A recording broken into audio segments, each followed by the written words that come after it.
Son las 7:30 de la tarde, una hora menos en las Islas Canarias. Sean todos muy bienvenidos a la redacción abierta en el Toro Televisión, donde estamos listos para informarles, para opinarles de los asuntos de actualidad con dos premisas siempre: el rigor y la valentía.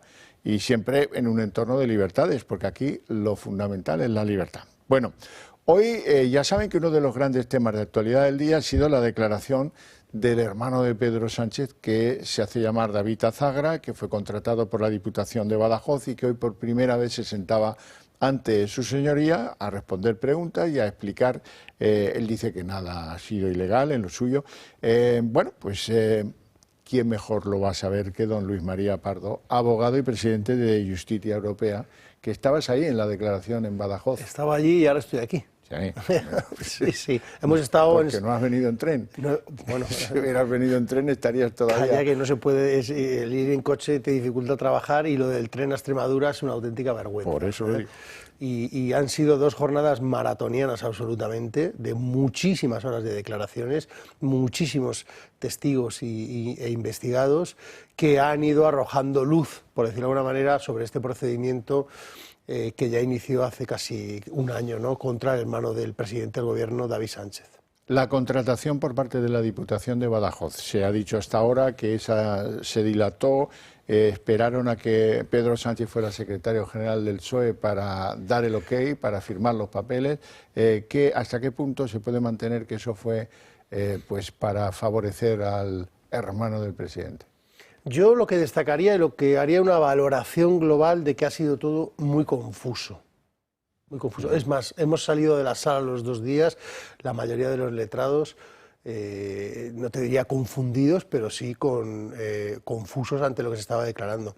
Yo creo que el titular ahora mismo no se sabe todavía, a esta hora, quién fue la persona, autoridad o cargo que hizo que la plaza del director de conservatorio de los superior técnico de Badajoz, de la Diputación de Badajoz, saliera públicamente.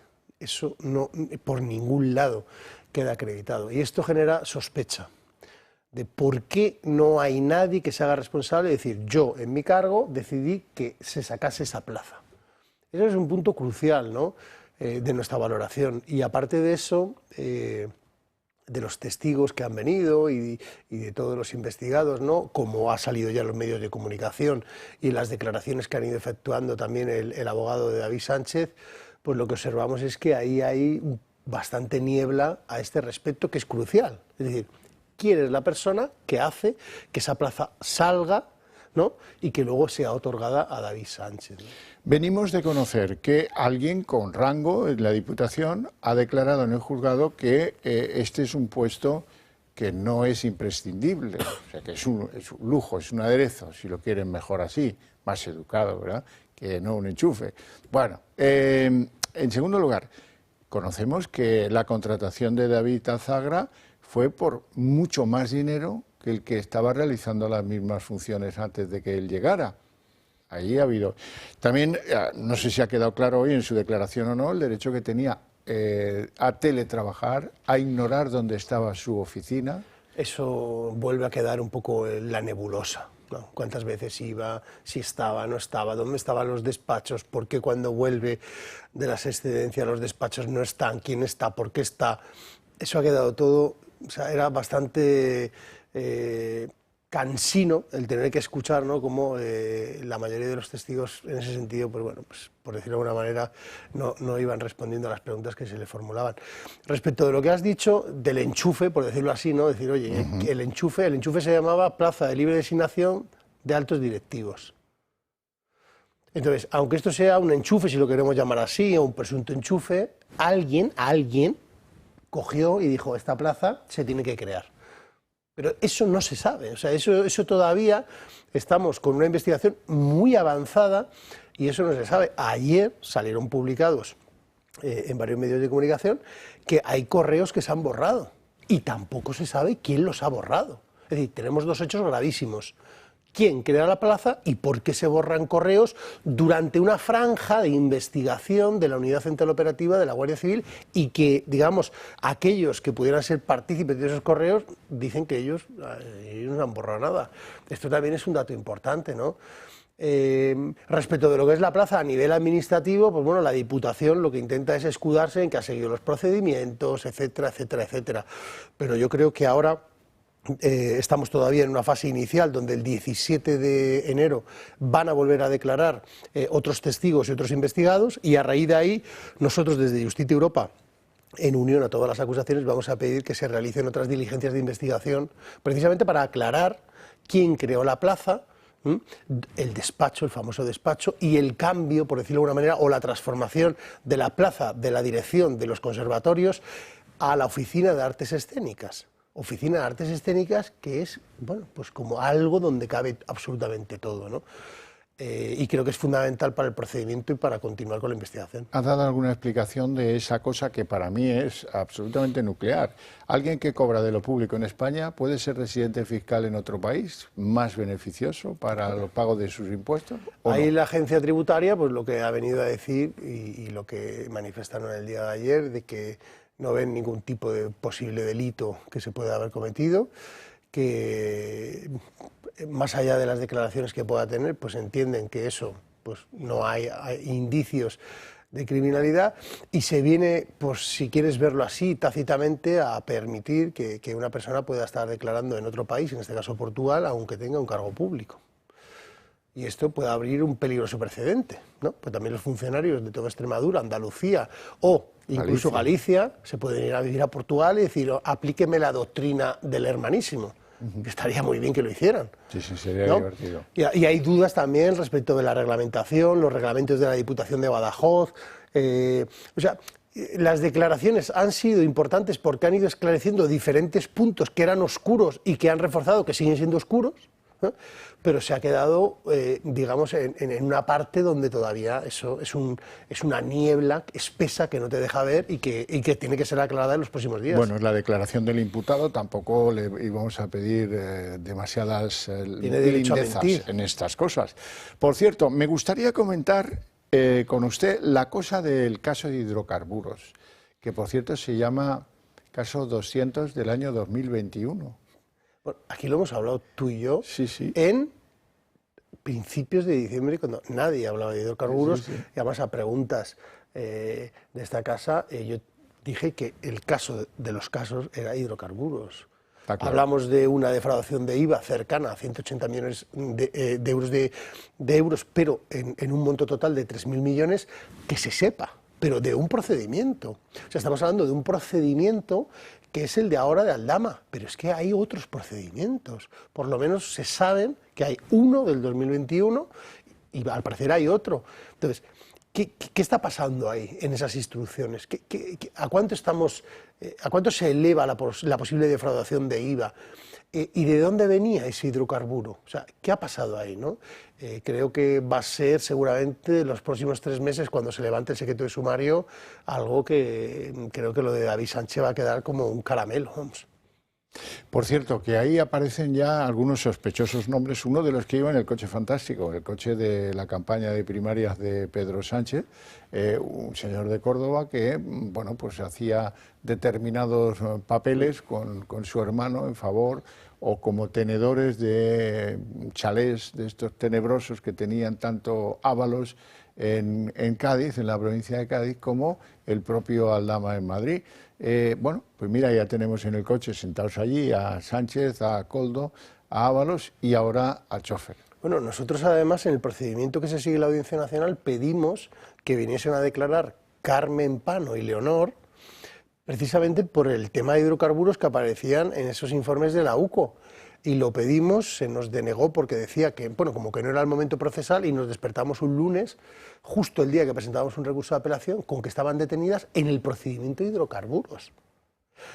El procedimiento de hidrocarburos, que es todo ese entramado donde también está el chalet de la alcaidesa, donde está el famoso chofer del que estás hablando, y donde vuelve a haber las mismas personas presuntamente implicadas en unos hechos que al final son, pues bueno, pues más de lo mismo y una supuesta corrupción, ¿no?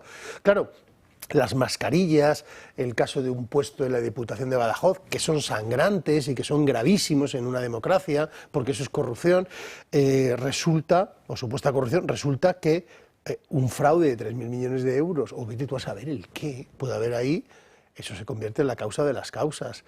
Entonces, vamos a ver qué hace el magistrado Pedraz, que es ahora mismo el quien tiene el caso de hidrocarburos, el 1 y el 2, por decirlo así, que en las próximas semanas entiendo que levantará el sumario, y qué relaciones tiene con todos los partícipes del caso Koldo o el caso Ábalos, del que, por cierto, el día 22 se va a votar ese suplicatorio que va a habilitar al magistrado instructor que pueda hacer una investigación económica patrimonial de todas las cuentas de Ábalos.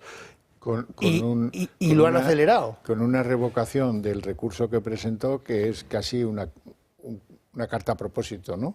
Bueno, dicen, oiga, usted no presuma de nada que aún no lo hemos empezado a investigar, ¿no? Claro, efectivamente. Y quiero destacar que nosotros, en las finales de septiembre del 2024, Justicia Europa solicitó al magistrado de la Audiencia Nacional la imputación de Ábalos, ¿no? ¿Por qué? Porque sabíamos que el Tribunal Supremo, en cuanto tuviera el procedimiento, iba a ir muy rápido, para poder ver las responsabilidades que pudiera tener Ábalos. Y fíjate, prácticamente no ha pasado ni un mes y ya se va a votar el suplicatorio, y eso va a hacer irremediablemente que la UCO se ponga a analizar todo el patrimonio de Ábalos que hasta ahora no se ha podido hacer. Y además, Ábalos está...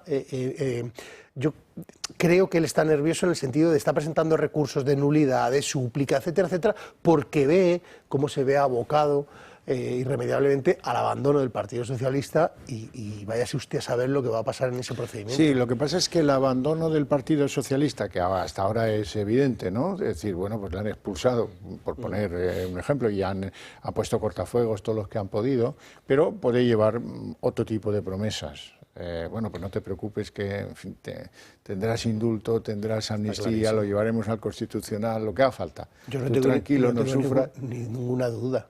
Claro. Ninguna. Y no solo Ábalos, Koldo, y lo que pasa es que, claro, Ábalos y Koldo ahí, bueno, pues se lo van a creer, pero Aldama no, Aldama dijo yo no me lo creo. Entonces no sé si serán indultos, pero yo creo que con el nivel de corrupción que puede haber aquí tendrán que hacer una ley de amnistía, porque es que al nivel que pueden ir aquí no les va a servir un indulto. Y si no, el Tribunal Constitucional te lo arreglará. Sí, sí. Ahora, por ahí vamos a ir, ya verás. Pues un placer. Te agradezco mucho que hayas venido apresuradamente desde Badajoz a esta mesa para contarnos las novedades de hoy. En el caso del hermano Luis María Pardo, un placer enorme. Te deseo feliz año, que no te lo había dicho. Y a ver si nos depara este año algo de fortuna en esta lucha que lleváis contra la corrupción en España, y que hay que agradecerosla siempre que venís. Pues te hago extensivas las felicitaciones de año, y yo estoy convencido que en el mes de enero va a salir otro informe de la UCO. Bueno, pues contamos con él. Muchas gracias, insisto. Empezamos nuestro relato después de esta introducción sobre el hermanísimo. Hay que hablar del incendio en California. ¿Por qué? Porque ha costado la vida a 5 personas por ahora. Hay 100.000 evacuados, hay barrios ya muy próximos a la ciudad de Los Ángeles que arden como teas, y las imágenes son completamente brutales. Para darles cuenta de la complejidad de la situación en muy buena parte del estado de California, les diré que el presidente de Estados Unidos saliente, Joe Biden, que tenía previsto un viaje a Italia, lo ha anulado. Lo ha anulado porque hay que estar al frente de las maniobras de apagar estos incendios, y sobre todo de organizar las evacuaciones y de ayudar a la gente que se ha quedado sin casa, que se ha quedado sin nada. En fin, como ven, es pavoroso. Bueno, y de Estados Unidos nos vamos al país, y ahora vamos a ver, esto sí que merece la pena verlo, cómo está la cosa en Venezuela. Pues imagen en directo de lo que pasa en algunas de las ciudades venezolanas en estos mismos momentos, después de que María Corina Machado haya abandonado la clandestinidad forzosa y haya aparecido en Caracas haciendo una especie de pues loa. Está en esas imágenes, lo que pasa es que no se la ve muy bien, agradeciendo a los venezolanos que hayan perdido el miedo a pesar de la represión, a pesar de que no hay ciudades en las que ha habido uso de gases lacrimógenos, detenciones, drones, todo tipo de presencia militar en las calles, incluso para amedrentar a los venezolanos y que no salgan a exigir que se haga válido el resultado de las elecciones que tuvieron y que proclamen mañana como ganador de esas elecciones al Mundo González Urrutia. ¿Cómo van las cosas en Venezuela? Pues, como les digo, el pueblo venezolano ha perdido el miedo a la dictadura.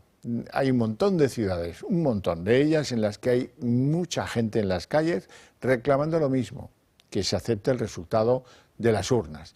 Van a ir viendo, luego además de las ciudades venezolanas, están produciéndose manifestaciones en un montón de lugares en el mundo, por ejemplo en Madrid. La de Madrid concentra, pues estas ya son imágenes de Madrid, concentra no solo venezolanos que viven con nosotros, sino españoles que, si de nosotros depende, queremos que se acabe con la dictadura en Venezuela y que se acepte el resultado de las urnas y al ganador, como hizo el Parlamento Europeo, que además le dio el premio Sájarov. Bueno, ¿y esto en qué se concentra? Se concentra en que ahí está el Partido Popular y ahí está Vox en las calles apoyando las reclamaciones de los venezolanos demócratas, los venezolanos de la oposición, que como ven, pues libres de la represión en los países donde pueden se manifiestan con las mismas ideas. Paz, libertad y democracia para Venezuela. Bueno, antes de la aparición de María Corina Machado, que supongo que estará poniéndose a buen recaudo para que no la detengan, ella hizo un exhorto a la población venezolana para que no demostraran coraje democrático y no tenerle miedo a la dictadura y salieran hoy a las calles, y como ven, eso ha tenido éxito.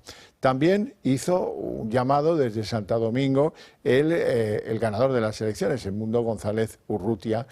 Vamos a ver si podemos escucharlo a continuación. No lo tenemos. Bueno, pues escuchamos algo del de María Corina de anoche. Somos un país que tiene 3 colores y que quiere sus 3 colores unidos. Por eso, aquellos de ustedes que mañana los obligan a salir con una franela roja, yo les digo, salgan y vénganse con nosotros. Celebremos juntos. Venezuela es ya un río crecido que se alimenta de cada uno de nosotros, aportando nuestra energía creadora y transformadora. Esta enorme fuerza que se ha ido acumulando llegó ya al punto donde se desborda y es imparable, indetenible. Bueno, ¿y las cosas en qué están? Están en que nadie sabe si, hay sigilo obviamente, nadie sabe si mañana va a poder estar el Mundo González Urrutia en Venezuela, en su país. Tampoco sabemos si un largo número, 12 en total, de ex líderes políticos de Iberoamérica comprometidos con la democracia en Venezuela, si le van a poder acompañar o no a Edmundo González Urrutia.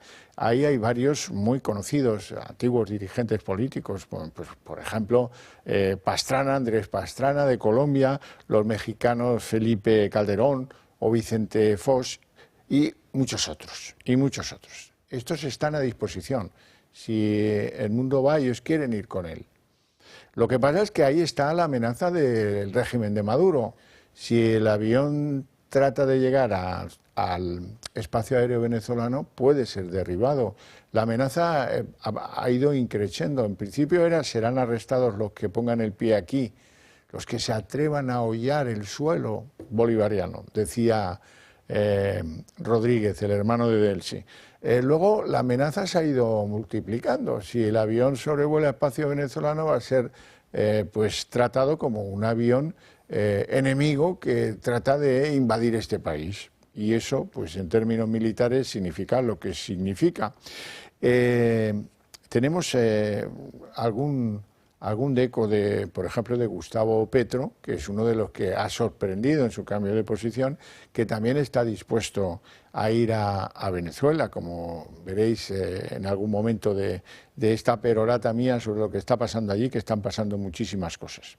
Y el gobierno español, el gobierno español dice que viva la equidistancia, que no se cree las actas del Mundo González Urrutia, a pesar de que otros sí se las hayan creído, por ejemplo Joe Biden, pero que tampoco se cree lo de que Maduro haya ganado esas elecciones. Así es que estamos ni en Pinto ni en Valdemoro. Y esa equidistancia absolutamente patética, que implica una pérdida de liderazgo de España en el continente americano, porque no se puede estar en esa situación o en esa posición política, es absurda, es ridícula. Y bueno, pues además implica una mentira. Implica una mentira porque el gobierno español conoce perfectamente quién ganó las elecciones en Venezuela. Conoce perfectamente las actas de los colegios electorales y además se lo ha reprochado el propio Felipe González, que en estas cosas suele estar bastante, se moja bastante más que en otras que pasan en España. Pero ahí está lo que ha dicho el que fue presidente del gobierno de España. Y el gobierno español sabe que Edmundo González ha ganado, lo sabe, igual que lo sé yo, conoce las actas, conoce el resultado. ¿Por qué no lo hace? No lo sé, me cuesta trabajo explicarlo, porque como no lo sé, me arriesgo mucho por explicarlo. Sé que otros no estarían de acuerdo, y algunas fuerzas políticas aquí incluso estarán de alguna manera en la toma de posesión de Maduro. En pocas palabras, cuando Felipe González dice Sánchez sabe quién ha ganado las elecciones, las ha ganado el mundo, lo que dice es el gobierno de España, el gobierno de Sánchez miente cuando dice que, oh, viva la equidistancia, no nos creemos ni al uno ni al otro, y aquí, que pase lo que Dios quiera. Es vergonzoso el papel del gobierno español, cómo en una circunstancia como esta tienen dudas sobre, todo se centra en no ofender a Maduro. ¿Qué sabrá Maduro? ¿Qué tiene Maduro de José Luis Rodríguez Zapatero o de Bono o de Ábalos o de Sánchez o de qué teme el gobierno español? No es ni medio normal que el gobierno español esté kilómetros por atrás de lo que ha decidido el Parlamento Europeo. ¿Pero dónde vamos a llegar? Es verdad que aquí se le refugió en una especie de pacto innoble para que el hombre no sufriera los rigores, avanzada edad, etcétera, en su país de una detención que era más que obvia. Pero, hombre, ¿nos hemos de quedar en eso? ¿De verdad? Es que aquí lo que hace falta es que la oposición en España ponga en un brete a Pedro Sánchez por esto. Porque no se puede estar defendiendo la cosa esta ridícula de los 50 años de libertades y democracia porque murió Franco el 20 de noviembre del 75, celebrándolo el lunes en el Reina Sofía de Madrid, y no defender la democracia de un país hermano como es Venezuela, haciendo que se respete el resultado de las urnas, nada más, nada más. Pues no, ni siquiera llegamos a eso. Esto es, en fin, es verdad que tampoco han puesto en un brete a Pedro Sánchez en las Cortes. La oposición, pues en este es un tema en el que, bueno, pues alguien les habrá dicho que la prudencia, que tal, o no ven claro que esto les permita o no, pues mejorar posiciones electorales. No lo sé, no sé cuál es el problema. Lo que sí sé es que yo creo que esto merece que se aborde el asunto de las Cortes y que el gobierno de Sánchez dé la cara y explique qué es lo que no entiende de que las elecciones venezolanas las ganó Edmundo González Urrutia. ¿Cuál es el problema? Y que se les empuje un poco a recuperar un cierto liderazgo democrático que tuvo España en el pasado en todo el continente americano. Pero bueno, ¿qué quieren que les diga? Eso también lo hemos perdido, por lo que parece. Bien, volveremos a lo de Venezuela, sin duda alguna, pero déjenme que les cuente dos aventuras propias de la lucha contra la droga. Ya saben que estoy muy concernido con ese tema y que quiero ayudarnos mutuamente a que hagamos cambiar a este país de criterio en torno a la droga. ¿En el qué sentido? Pues en el sentido de que se amplíen las penas, que se refuerce, que se frene la operativa de los clanes del narco, porque de lo contrario vamos a tener un problema de seguridad nacional muy serio dentro de muy poco tiempo. Ya controlan demasiadas cosas, ya se han colado bajo nuestra epidermis, da igual si miras un pueblo de Castilla-La Mancha que una ciudad del norte de España o del sur, del este o del oeste. En todas partes todo tipo de drogas, todo tipo de organizaciones, todas ellas armadas hasta los dientes, comprando voluntades, comprando voluntades de funcionarios de policía importantes, por ejemplo, del de antiblanqueo del Cuerpo Nacional de Policía en Madrid, o el del puerto de la Guardia Civil en Valencia, por citarles cosas del último mes de diciembre, y los que no sabemos, claro está. Para eso, pues hay que conjurarse la aspiración de que se valore este tema de diferente modo y se actúe para que esto vaya bajando de intensidad como poco y, si es posible, pues que se erradique. Hoy mi compromiso es traeros imágenes para que veáis hasta dónde llega la serpiente de la droga. En primer lugar, imágenes de las últimas horas. Es una operación contra tráfico de marihuana llevada a cabo en Massanet de la Selva, en Gerona. 700 plantas, 170 kilos de drogas, 3 detenidos, uno ya enviado a prisión provisionalmente. En fin, bueno, pues esto es lo del cada día en un ambiente, en este caso, pues semirural, en el que pues se dan a la plantación de esto, porque esto tiene su mercado, tienen sus ingresos con ello y la verdad es que les va la mar de bien. De nosotros depende que la gente se dedique a trabajar en otras cosas y no en producir droga para subyugar a los ciudadanos del país y a los de otros a los que les venden esa misma droga. Y ya, mira, el segundo ejemplo que os traigo para que veáis cómo estamos de apurados con el tema de la droga, tiene que ver con el puerto de Vigo y tiene que ver, lo explica el propio ministro del Interior, Fernando Grande Marlaska. Luego haré algún comentario. Ha habido una operación antidroga importante, que la misma está judicializada. Dejemos que sigan el desarrollo de esta investigación y que concluya el operativo, pero esto lo que deja bien a las claras es realmente la profesionalidad y la capacidad de nuestras fuerzas y cuerpos de seguridad para hacer frente a una problemática tan importante como es las organizaciones criminales y en este caso las dedicadas al narcotráfico. Ministro, ¿y qué? ¿Qué vamos a hacer? Aplaudir a la fuerza está muy bien, ¿eh? Yo también las aplaudo. Pero aparte de eso, ¿qué? ¿Alguna medida excepcional? ¿Vamos a crear juzgados específicos para tratar a los narcotraficantes? ¿Vamos a endurecer las penas? ¿Vamos a dejar de llamar a este negocio, lamentable negocio que afecta ya no a nuestros jóvenes, afecta a todos, afecta a nuestra seguridad?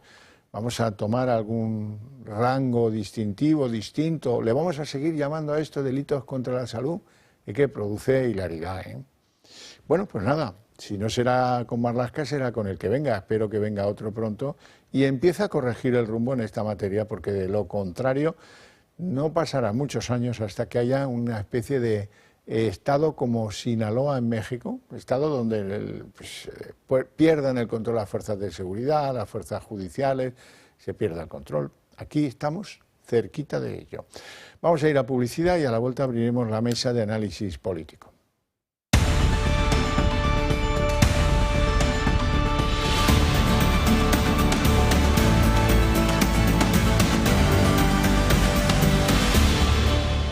Bueno, son las 8 en punto, puntualidad española, y por lo tanto a mí lo que me toca ahora es presentar a mis invitados en esta mesa de análisis político. Don Ricardo Ruiz de la Serna, abogado y sin embargo buena persona. Feliz año. Feliz año, Xavier. Buenas noches. ¿Todo bien? Todo en orden. Me alegra mucho verle, hacía tiempo que no le veía. Hacía, desde antes de la Navidad. Don Jacobo Robato, muy buenas, bienvenido, feliz año, diputado nacional de Vox en el Congreso de los Diputados. Bien hallado. Qué poco se le ha apretado las clavijas a Pedro Sánchez en el Congreso con lo de Venezuela, ¿eh? Totalmente. Qué pena me da a mí que estemos en la equidistancia, ¿no? Es que no nos creemos a Maduro, pero tampoco nos creemos a El Mundo. Sí. Bueno, tíos, pero ¿qué pasa? Y claro, bueno, pues aquí, como estamos metidos en las vorágines, digamos, propias, pues probablemente aquí le han dejado una vía amplia de que sea lo que ya cambiarán, ¿no? Pues es una característica de don PSOE ir por la mañana a una manifestación antitaurina y por la tarde a los toros. Sí. O sea, es muy suyo. En este caso, mira, redoblo la oferta. Ir el lunes a una exaltación de la democracia y la libertad de expresión 50 años recuperada, y el miércoles decir, no, yo Álvarez, no, yo no me creo ni al uno ni al otro, a pesar de que Felipe les ha metido una monserga que está muy bien tirada, porque le dice, oiga, Sánchez sabe perfectamente quién ha ganado las elecciones, así que déjense de cuentos, hombre. O decir que defiendes la constitucionalidad y la unidad nacional por la mañana y por la tarde que tener a Illa diciendo que va a estar 21 días sin hablar español. Sí. Oye, es que nos podemos poner así, hacemos el programa entero. Con las contradicciones son fantásticas. Bueno, por hablar de contradicciones, mira tú por dónde. La recién aterrizada en Andalucía Marisú Montero, la que ponía la mano en el fuego por su jefe de gabinete y creo que la tiene ya, no veas cómo la tiene, quemaduras de 5º grado. Hoy ya se ve con la toga y el mazo en Andalucía y ha dicho algo que es imperdonable. Yo lo siento, pero por la boca muere el pez y hoy vamos a hacer algo con esta señora. Que todo esto fue un invento, un intento por parte del Partido Popular de desbancar por la vía no democrática a los gobiernos socialistas que en ese momento regían en Andalucía. Yo que me relacionen con Manolo Chávez, con Pepe Griñán o con otro tipo de compañeros, para mí es un orgullo porque han sido personas que han modernizado Andalucía, que han permitido que en Andalucía, que partíamos de una situación de muy atrás respecto al resto de territorios de España, durante 35 años de gobierno socialista consiguiéramos revertir la situación de nuestra tierra. O sea, que lo de los ERE fue un invento del Partido Popular para conquistar el poder, ¿eh? No admitimos nada. No admitimos nada. Esta es la memoria histórica a corto plazo de la desmemoria de esta banda, pero llevan manipulando todo tipo de verdad desde que llegaron al poder. Antes, pues cuando iban a contar una mentira, tapaban la verdad y la escondían ahí. Ahora te enseñan la mentira y te dicen que esa es la verdad. Y ese es el modus operandi que tiene esta gente. Y vamos, desde luego ahora defender a estos corruptos cuando a la mitad del Partido Socialista de Andalucía se le conecta el wifi cuando se acercan a un bar de Alterne, pues hombre, es cuanto menos preocupante, ¿no? Eso es lo que estamos viendo en general con Andalucía. O sea, Ricardo, aquel tío que iba a buscar coca, mandaba al chofer a comprar coca y aquellos días y aquellas investigaciones y aquel trabajo judicial por el que algunos arriesgaron mucho, recuerdo a la jueza Laya, y en fin, demostró, menos mal que salió una persona con coraje para ejercer sus funciones jurisdiccionales, pero si no, aquello era insufrible. Las sentencias, las condenas, la vergonzante aceptación en el Supremo de otra verdad distinta que venía a corregir sentencias del Supremo, todo eso fue un invento del PP.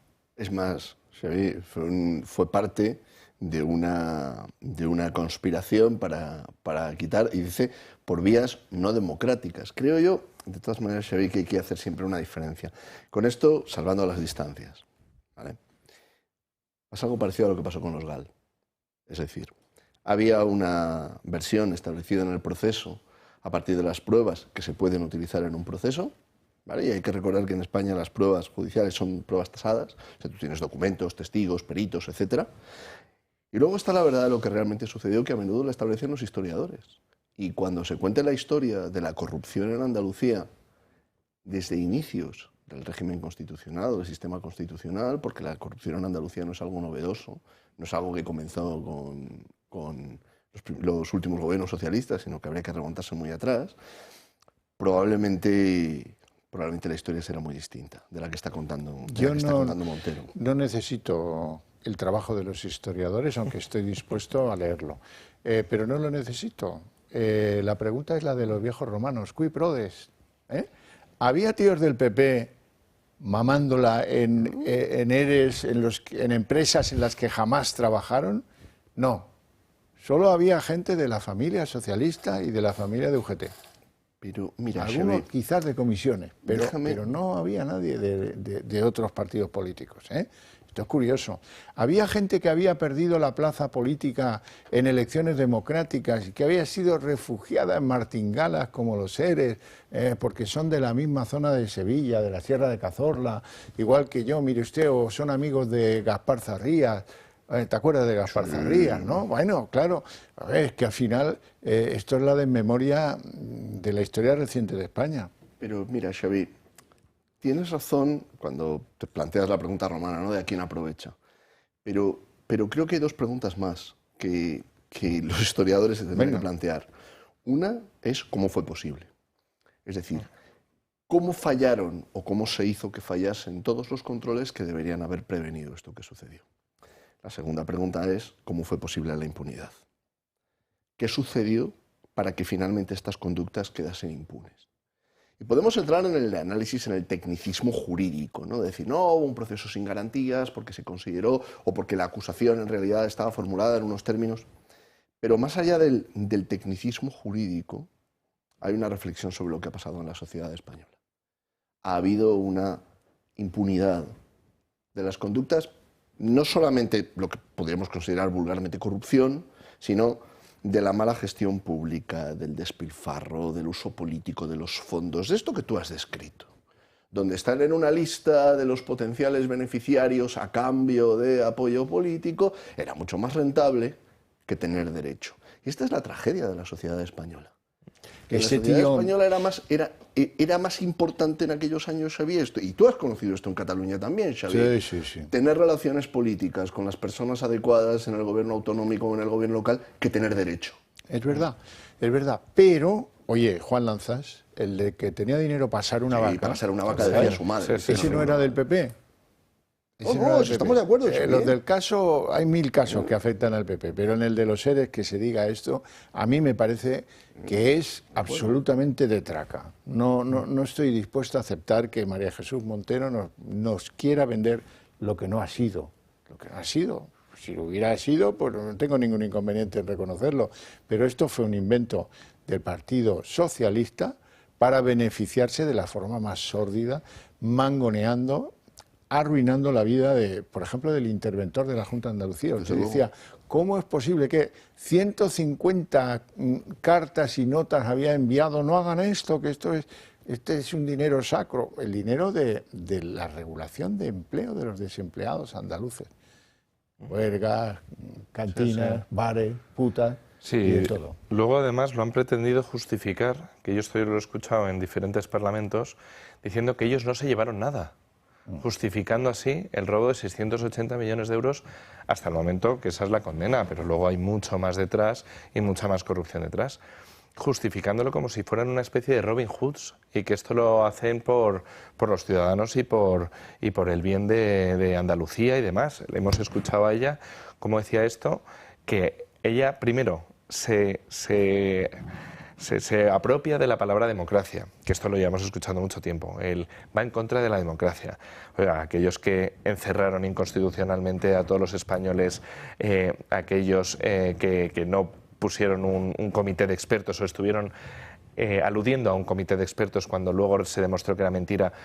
Todas estas cazadas y todas estas triquiñuelas, incluso por el presidente Sánchez en las elecciones internas de su partido, que tampoco ahí se respetó la democracia, todos recordamos la foto esa con la famosa urna, ellos se arrogan esta palabra y la utilizan para defender todas sus desfachateces, incluida la corrupción de, ya digo, los 680 millones de euros en Andalucía, que corresponden a todos los parados, y al salir y al dar una oportunidad y al poder, pues un poco industrializar esta región de España que, sobre todo 10 años atrás, iba a la cola. Ahora tenemos el ejemplo en Extremadura, pero todo ese dinero que iba a la gente que más lo necesitaba es lo que estos señores se lo gastaban en prostíbulos, en cocaína, en la ruta, las famosas rutas que salían con los coches oficiales. Que es que esto es la historia del PSOE. Esto es un año más de esos famosos 144 años de historia. Fíjate qué terrible es esto que ha dicho Jacobo Roato, que es cierto, pero qué doloroso, ¿no? La democracia, el adjetivo democrático, se ha torcido tanto y se ha pervertido tanto su uso que se ha convertido en una coartada para el delito. Sí. Fíjate lo terrible que es esto. Mientras hablabas, hacía memoria de que también Oriol Junqueras decía y esgrimía la democracia como coartada para el golpe de Estado en Cataluña. Y creo que esto nos tiene que llevar a una reflexión como sociedad también, ¿no? permitimos que se utilice el adjetivo democrático o el sustantivo democracia en nombre de cualquier atropello y en nombre de cualquier injusticia. Pedro Sánchez pretende, por ejemplo, institucionalizar distintos mecanismos de censura en defensa de la democracia. Fíjate que la campaña contra las plataformas y contra el fin de la censura en las plataformas y en las redes sociales se está iniciando, por ejemplo, la campaña contra el antiguo Twitter, hoy X, se inicia en nombre de la democracia, ¿no? Y estamos en un tiempo en el que tenemos que estar alerta para defender el buen nombre de la democracia frente a quienes quieren utilizarlo como coartada para el delito. Sí, la democracia de todas maneras es muy bella. Cuando vemos imágenes de los venezolanos en las calles hoy arriesgándose a cualquier cosa, eso es la democracia. Esa sí que merece la pena ser defendida. Luego las cosas torticeras de María Jesús Montero, de Chávez, de Griñán o de los demás, mejor olvidarlas. Bueno, vamos a la actualidad. Hoy, segundo tema después de Venezuela, que es el número 1 del día de hoy, la respuesta de los venezolanos a pesar del riesgo en las calles. Bueno, también había un tema menor pero interesante. ¿Cómo se defiende el hermano de Pedro Sánchez, que se hace llamar David Azagra, porque no quiere que le confundan con la familia del presidente? No sé muy bien por qué. El músico que hoy por primera vez contestaba a su señoría y ha dejado pues más sombras que luces. Vamos a ver qué ha pasado en los juzgados de Badajoz. En plena expectación mediática ha llegado este jueves David Azagra a los juzgados de Badajoz. Era la primera vez que el hermano del presidente del gobierno se sentaba ante la jueza que lo imputó por presuntos delitos contra la administración pública. Amañó la Diputación de Badajoz la plaza para David Azagra. ¿Cómo y por qué llegó a ese puesto si en ese momento residía en San Petersburgo? Eran varias las preguntas que cercaban y cercan al hermano del presidente del gobierno. Pues bien, David Azagra ha declarado que conoció la convocatoria de la plaza a través de Internet. También ha negado su absentismo laboral, asegura que trabaja todos los días de la semana, que no fue él quien pidió teletrabajar y que va al despacho cuando lo necesitan. Sin embargo, no ha sabido especificar dónde se encuentra la oficina de artes escénicas que él mismo dirige. Más tarde, ante los medios, su abogado ha declarado que la oficina no tenía espacio físico. La oficina no tenía espacio físico porque la oficina era una manifestación, un espejo de su puesto de trabajo. En la declaración, que ha durado poco más de una hora, Azagra también ha respondido preguntas sobre su relación con el PSOE. Asegura que no tenía ningún contacto con los socialistas extremeños porque cuando se creó el puesto en octubre del 2016, Pedro Sánchez estaba en sus horas bajas en el partido. En calidad de imputado también ha declarado este jueves Miguel Ángel Gallardo. El líder del PSOE extremeño ha salido en defensa del hermano de Sánchez y ha acusado a la ultraderecha de mediatizar la justicia. Señor Sánchez, pues como usted trabaja a piñón. Y es un intento de la ultraderecha y de la derecha de mediatizar la justicia. También ha atendido a los medios el abogado de David Azagra. Llamativa ha sido su respuesta al ser preguntado sobre si el hermano de Sánchez conocía cómo se creó su puesto en la Diputación pacense. ¿Cómo va a explicar eso? Si él no tiene absolutamente nada que ver. Es como si me organizáis a mí una fiesta de cumpleaños, yo no sé nada, llego allí y resulta que hay coca. La comparación es francamente oportuna, tratándose de un abogado de un socialista, ¿verdad? Después de lo de los seres que veníamos hablando, no se me ocurre. ¿Qué amigos tiene usted, señor abogado? Más raro, ¿verdad? En fin, no sé. La verdad es que, hombre, nada esperábamos de la declaración del imputado principal de la causa, que, por cierto, considera perfectamente normal cobrar del erario público de la Diputación de Badajoz en concreto como contratado y formalizar su condición de residente fiscal portugués y por lo tanto beneficiarse de ello. Esto no le parece ni extraño ni llamativo. Y luego pues todos los demás problemitas que él se enteró mirando el Google de que había una plaza en Badajoz y dijo, bueno, pues voy a ver si la pillo. El de Badajoz listo, el de la Diputación es muy amigo de Sánchez. Ese dijo, vale, sí, venga, le vamos a contratar, pero vamos a esperar a ver si Pedro es secretario general del PSOE. No sea acaso que al final haga yo el primo, el Canelo. Vamos a esperar un poquito. Se produce el tránsito y, oye, a continuación, contrato y pa'lante. No le parece a nadie extraño que cobre 3 veces lo que su persona antecesora, en un cargo que, por cierto, los que han ido a declarar antes que él dicen que era completamente superfluo, que no era nada ni de lejos imprescindible. Yo ya no sé cómo ver esto, no sé cómo acabará el caso, pero lo que es evidente que hubo un enchufazo que favorecía a este tipo, vamos, y perjudicó a otros, porque aquí cuando beneficias a alguien estás perjudicando a otros, ¿y no? Sí, yo lo que haría sería tirar de la manta de todos estos puestos a dedo, porque ahora ha saltado la palestra porque es el hermano de Sánchez y es muy mediático, es cierto.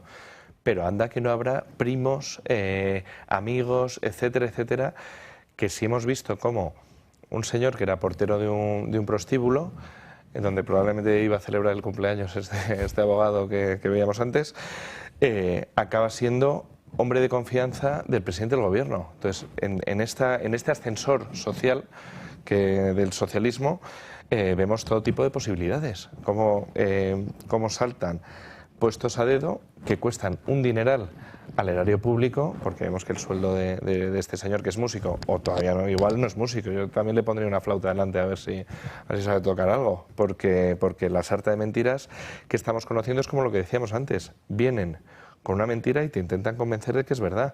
Vemos al socialista que ha salido antes defendiendo lo indefendible, porque claro, hace mucho frío fuera, incluso en Extremadura.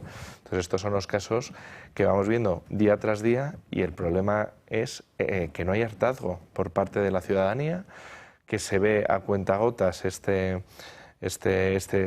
calentón, este enfado, y es lo que realmente es preocupante, a mi juicio. Fíjate, por añadir un ejemplo de estos días, Óscar Puente, el flamante ministro de Transportes, fue alcalde en Valladolid, ya lo saben todos, ¿verdad? Bueno, pues resulta que ha producido, supongo que algo tendrá que ver el desastre que vive la Renfe en estos días, ¿no? Ha querido producir un cambio y ha cesado al presidente de Renfe. Bueno, ¿y qué solución propone a eso? ¿Alguien que sepa de trenes? No, ¿para qué? No hace falta, hombre, ¿qué antiguo soy yo? Nada. Se ha traído a un tío, a un coleguita que tenía en el Ayuntamiento de Valladolid, muy ecologista, Álvaro Fernández Heredia, y le trae porque es leal y fiel y amigo y no le va a traicionar y le va a cumplir las órdenes. ¿Qué importa que Álvaro Fernández Heredia sepa lo mismo de trenes que de aviones? Esto es nada, eso no importa. Pero ¿qué cosas tengo yo? Siempre se dice, ¿no?, que un político no tiene que saber de las materias, porque para eso están los técnicos. Pero aquí hay un sofisma, que es que hay ciertas materias en las cuales un conocimiento, siquiera sea general, es imprescindible. Claro. Y una de ellas es el transporte. Otra de ellas, por ejemplo, es la sanidad. Donde no debería, o la hacienda. donde Claro, no la debería, hacienda por descontado, la economía. Donde Es decir, no debería ser un político el que dirigiera la Renfe. Claro, cuando se dice, es que un político no tiene por qué saber, para esto están los técnicos. Bueno, esto es parte de la verdad. Es cierto que la misión de un político no siempre es resolver problemas técnicos, pero una comprensión de la materia a la que se va a dedicar es imprescindible. Claro. Lo que pasa es que el Partido Socialista está ahora en una dinámica diferente. Está en la dinámica de tratar de colocar a los afines y a los leales durante el tiempo que quede. Y esto no lo sabe nadie. Pero fíjate tú una cosa, Xavier, esto es una tertulia política, pero hasta ahora de lo que fundamentalmente llevamos hablando es de temas judiciales. Porque en realidad el Gobierno y el Partido Socialista más en general están tan rodeados de los escándalos judiciales que únicamente les queda la estrategia de la huida hacia adelante, tratar de continuar fingiendo normalidad hasta que todo salte por los aires. Que no sabemos cuándo va a pasar. A mí me recuerda mucho los últimos años de Zapatero, cuales él pretendía fingir que todo era normal, pero era evidente a ojos vista con todo que aquello no era nada normal. Sí. Que la economía iba mal, que la sociedad iba mal, que aquello no tenía visos de sostenibilidad, ¿no? Sí, pero Sánchez ha aprendido de ese capítulo de la historia y hemos visto cómo ahora está dopando la economía a base de deuda, porque Europa se la está comprando además. Entonces estás dopando la economía, estás creando funcionarios de una manera insostenible completamente para camuflar los números de empleo, para pretender, bueno, lo veíamos ayer como el doctor en economía decía que los 15.000 euros del 75, que ahora son 31.000, que es más del doble, O sea, que el poder adquisitivo ha crecido más del doble, como poniéndose una medalla en el pecho. Y no es que no lo sepa, lo sabe divinamente, que no es así. El problema es que él se dirige a una audiencia con un mensaje ya programado. O sea, le da exactamente igual lo que vaya a decir, o sea, la realidad de las cosas, sino simple y llanamente soltar ese mensaje y que todos sus tertulianos de absolutamente todas las cadenas, salvo alguna honrosa excepción, repitan como loros. Les da igual la verdad que haya detrás. Y esto lo vemos en todos los tertulianos, que en algún montaje de Twitter se ha hecho la misma frase dicha por los diferentes tertulianos, exactamente la misma. Es decir, mandan el argumentario, que se lo aprenden, les va el sueldo en ello, y lo repiten una y otra vez, bajo el paradigma, bajo el dicho este de una mentira repetida 100 veces se convierte en una verdad. Sí, sí. Pues ese es el ejemplo. ¿Sabes en qué estaba pensando? En la Pardo de Vera diciéndole a Bertrán Endongo ayer, en el acto de exaltación, o ayer o anteayer, ya no me acuerdo, el acto de exaltación del antifranquismo, en el que por cierto el PSOE no estaba, diciéndole a Bertrán Endongo: qué triste eres, negro y fascista. Negro y de Vox. Menos mal que se trataba de un acto de exaltación de las libertades, de la libertad de expresión, más concretamente. Nos vamos a publicidad, volvemos en nada, en 2 minutos.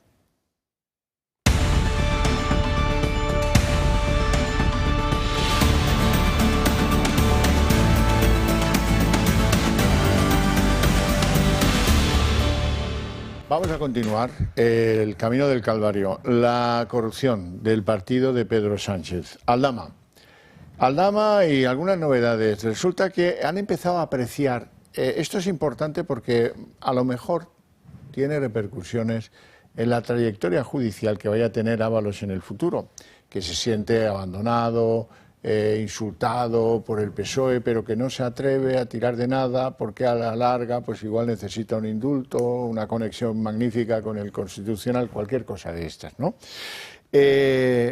Patada en la cabeza a Ábalos. El Ministerio de Transportes ve incoherencias en las adjudicaciones de algunas obras a la trama de Ábalos, de Aldama y de Koldo. Y eso significa lo que significa, que lo tiene muy mal Ábalos en los tribunales a partir de ahora, y que con el auto del Supremo del otro día en el que le dijeron que no es a lo del suplicatorio, me da la sensación de que tiene una partida muy difícil de jugar y muy dificilísima de ganar.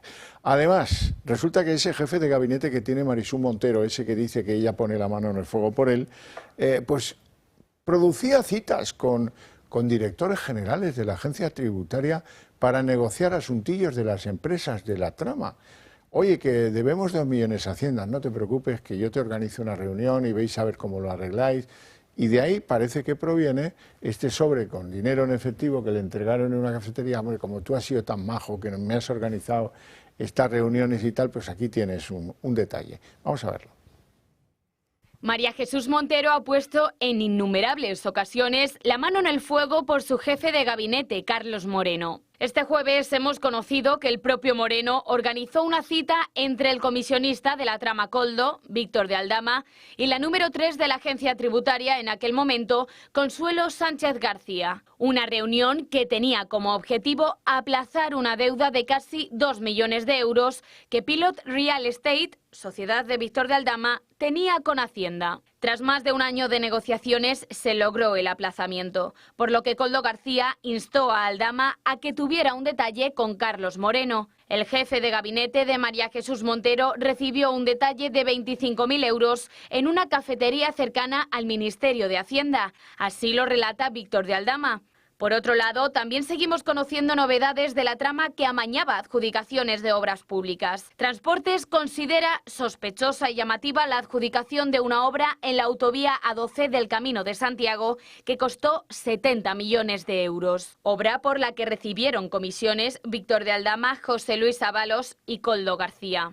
El Ministerio de Óscar Puente considera llamativa lo mala que era la oferta económica de la empresa ganadora. Creen que no se hubiera llevado la obra si no hubiera sido por la puntuación de la valoración subjetiva del Ministerio de Transportes. Los datos lo dejan claro. José Ruz, constructor y dueño de Levantina Ingeniería y Construcción, transfirió 50.000 euros al comisionista Víctor de Aldama cuando se presentó al concurso y 20.000 euros más al día siguiente de que la Dirección General de Carreteras le diera la máxima puntuación. Y esta no es la única comisión que Víctor de Aldama ha denunciado ante el Supremo. Abogado, ¿para cuándo una reforma de los contratos de la administración pública? ¿Qué puñetas, iba a decir algo más feo, son eso de los elementos subjetivos? Hombre, no. Hay un punto en el cual lo que se llama la discrecionalidad técnica, cuando se dice, no, bueno, esto lo valora la administración, crea una zona que es susceptible de control judicial. O sea, cuando uno entra a valorar lo que se llama los actos discrecionales de la administración, eso se puede combatir. Pero es que, Xavier, creo de verdad que aquí el problema no es tanto jurídico. Creo que aquí el problema es fundamentalmente político. Es decir, este nivel de interlocución con la administración pública, ¿qué empresario puede reunirse con el número 3 de la agencia tributaria? ¿Qué empresario resuelve hablando un problema de un aplazamiento? Esto no es una cuestión jurídica. Es decir, hubiera sido una cuestión jurídica si aquí se dijera, no, mira, aquí hay un acto administrativo que está recurrido y aquí no hay una cuestión jurídica, hay una cuestión política. Y creo que hay una diferencia entre Víctor de Aldama y Koldo. Víctor de Aldama ha decidido hablar. Perdón, Koldo no, Ábalos. Víctor de Aldama ha decidido hablar. Para Ábalos es más delicado. Porque así como Víctor de Aldama se ve condenado y lo que puede tratar de negociar es reducir sus consecuencias, Ábalos tiene muchísimo que perder, tanto si calla como si habla. Totalmente de acuerdo. Claro, es decir, al final la estrategia de tirar de la manta funciona cuando uno está dispuesto a que la manta te arrastre. Cuando uno dice, uno asume que te van a condenar, pues dado que te van a condenar, pues trata de que la condena sea la mínima posible. Pero cuando uno está en la situación en la que está Ábalos, que también debe imaginarse que acabará siendo condenado. La cuestión está en si sí, pero ¿cuánto? Claro. Y luego todo lo que tiene detrás. Claro. Porque es que luego tienes Ábalos con un montón de hijos, con un tren de vida acostumbrado a todo su entorno y demás, que luego le costará. Claro, o sea, yo estoy muy de acuerdo con Ricardo con que tiene mucho más que perder Ábalos que Aldama. Aldama se ve ya perdido y de hecho su estrategia de defensa es autoinculparse. O sea, él en todas las declaraciones se está inculpando diciendo, oye, yo soy parte de esta trama de corrupción, pero ese también. Y a Ábalos está la estrategia de la defensa del yo no tengo ni idea, el que lo lleva era el otro. Entonces es una muestra de lo que dice Fijaos Ricardo. una cosa. En la España, digamos, de los últimos más o menos 40 años, todos los que han amenazado con tirar de la manta parecía que iban a desatar un terremoto.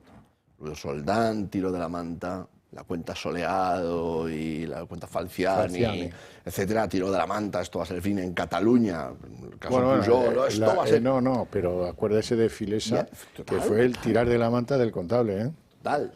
Y siempre tenemos esta idea de decir, no, bueno, esto va a precipitar la caída. Hasta ahora, nadie que haya tirado de la manta ha precipitado un terremoto. Pero es verdad que nunca ha habido un gobierno tan asediado por los escándalos. Donde yo veo que está el elemento central no está tanto en si Koldo o Aldama, Koldo de nuevo, en si Ábalos o Aldama tiran de la manta, o si el equipo de confianza de Pedro Sánchez, porque ahí estaba Koldo, ahí estaba Ábalos y ahí estaba Santos Cerdán. La clave no está tanto en si ellos tiran de la manta, sino en si Aldama sienta el ejemplo de lo que otros pueden continuar haciendo. Eso es lo que puede crearle al gobierno una situación que el gobierno ya no pueda controlar. Si uno aisladamente tira de la manta, esto lo pueden resolver, esto lo pueden encauzar. Tienen al Ministerio Fiscal, tienen todavía el control de la administración, tienen una influencia determinante en los medios de comunicación. Ahora, si se produce un efecto dominó y en todos los procedimientos que tienen abiertos empieza a haber gente que tira de la manta, esto es distinto, esto no se ha producido nunca.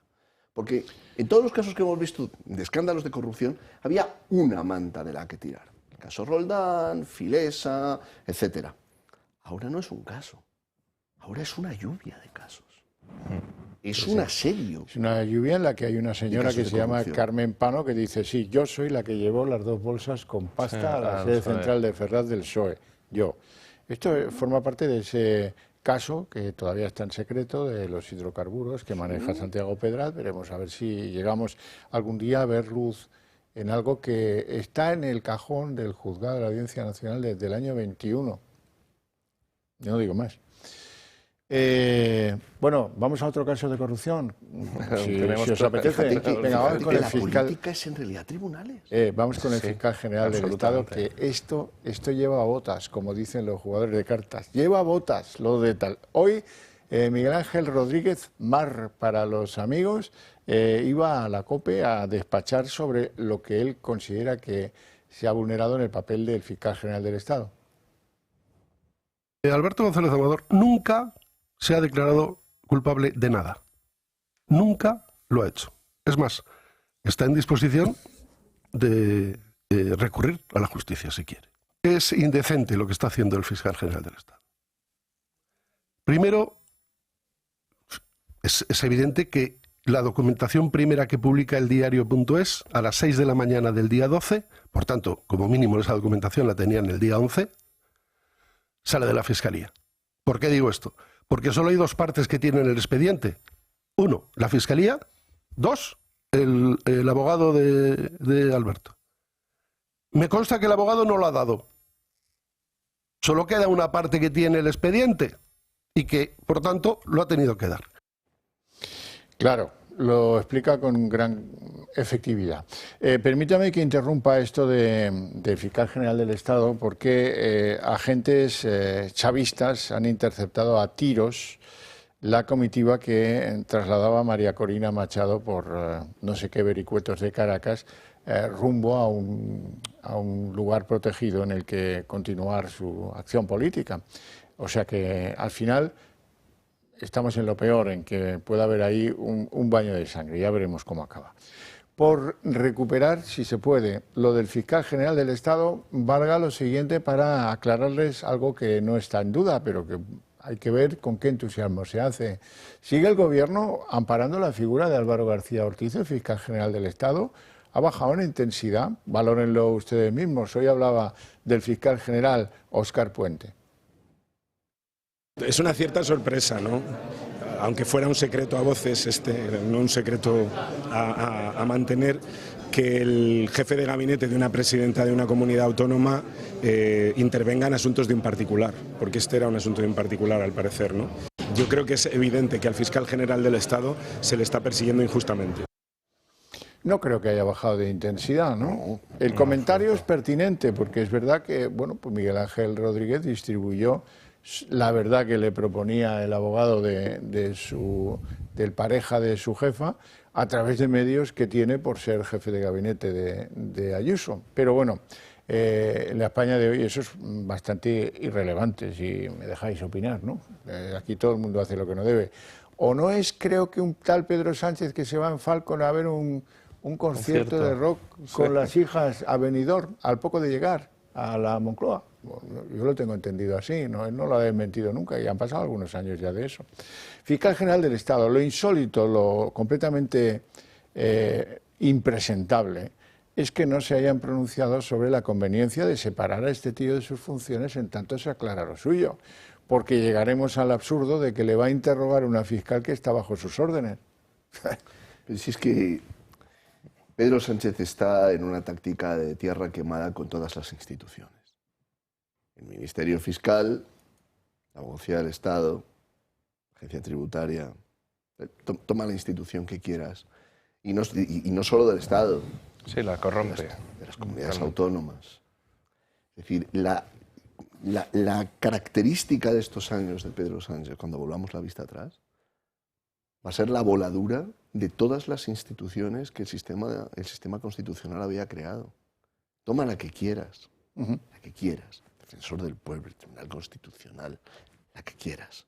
No hay ninguna que pueda decir hoy, que dependa del gobierno, obviamente, pero no hay ninguna que pueda decir hoy, nosotros hemos quedado a salvo de la politización, hemos quedado a salvo de la injerencia de la agenda política del presidente del gobierno y del Partido Socialista. Las y el que no caso, sí, sí. fíjate además lo que supone el borrado del teléfono, con independencia de la trascendencia procesal que pueda tener, el prestigio de la institución, la imagen que transmite a los ojos de los ciudadanos. Sí, es irreparable. Permíteme un paréntesis. Acaba de ser detenida en Caracas María Corina Machado. Y mucho que lo lamentamos los que estamos aquí sentados por lo menos. Ya iremos informando de lo que llegue de esa detención y la lamentamos mucho. Estábamos en el fiscal general del Estado. Y déjame añadir otra cosa, ya puestos en esto. Este es famoso porque así que le dijeron, está siendo investigado, se deshizo del móvil que tenía y se buscó otro. Luego se nos contaron no sé cuántas cosas subterfugias sobre que por motivos de seguridad se hacían volcado de sus comunicaciones, cosa que no es verdad. Y hoy hemos sabido que también cambió de móvil, sospechosamente, y de número de móvil, el propio Pedro Sánchez. Usó el mismo móvil durante más de 6 años y resulta que 2 días después de que cambiase de móvil el fiscal general, él también lo cambió. Y como ya había pasado bastante tiempo de aquello del hackeo de Pegasus, el cambio de tal con lo del Sáhara y todo aquello, pues a lo mejor es que tiene algo que ver ahora con lo del fiscal general, y las órdenes del fiscal general de filtrar salieron de un sitio que se llama Moncloa, no lo sé. Sí, sí, esto es... cuando haces algo así, pues es que tiemblas o por lo menos te han dado un toque de atención sobre algo que has hecho mal y tienes que poner las barbas a remojar. El refranero español es muy sabio a este respecto y lo estamos viendo con absolutamente todas las instituciones que están corrompidas por ahora, y lo que decía Ricardo, que todas las han tocado y las que no lo están intentando. O se están justificando, o bien en nombre de la democracia, como decíamos al principio, o en nombre de cualquier otra cosa para saltarla. Y el problema es que hay una oposición en España, liderada por el principal partido de la oposición, que es Feijóo, que no lo está viendo venir, y cada mes tenemos una noticia de esta vez ya no queremos a Pedro Sánchez porque mira lo que ha hecho. Y todos los meses tenemos uno así. Entonces, a Pedro Sánchez, que tiene una voluntad clara de establecer una autocracia absoluta a todos los respectos en todos los órganos de gobierno y en todas las instituciones, tenemos una oposición que no cree que vaya a ir tan lejos.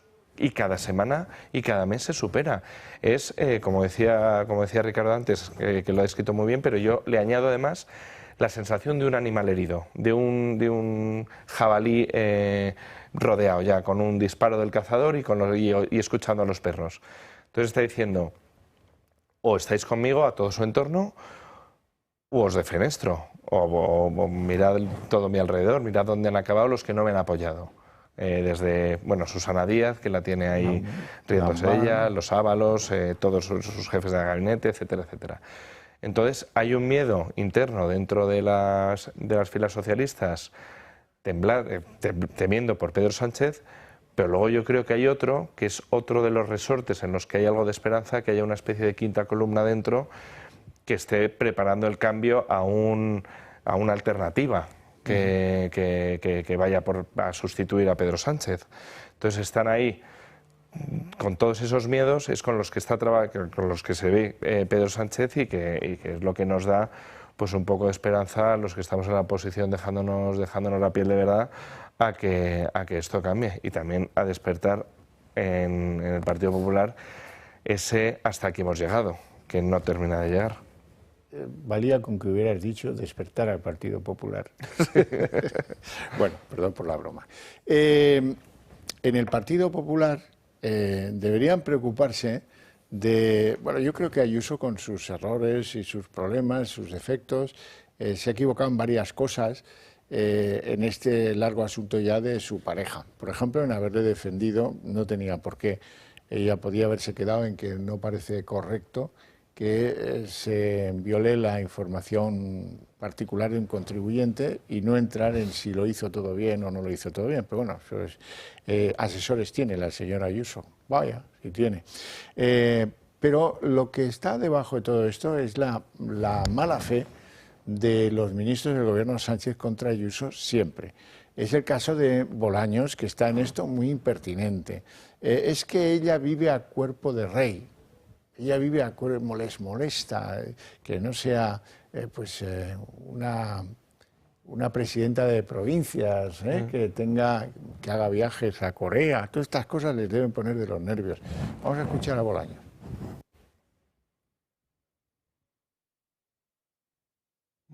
Pública y desfalca a la hacienda pública según reconoce su propio abogado. Hay otro señor, el jefe de gabinete de la señora Ayuso, que para tapar esos delitos que reconoció el abogado, lo que hace es filtrar un correo incompleto y mentir, tal y como reconoció él mismo ayer en sede judicial. A todo esto, obviamente, la señora Ayuso sigue dándose la vida padre gracias a ese dinero que desfalcó su pareja y que reconoció su abogado. ¿Y quién está siendo investigado? El fiscal que persiguió el delito y que contó la verdad. Es el mundo al revés. Interpretación, ¿eh? Hay que dedicarle un rato.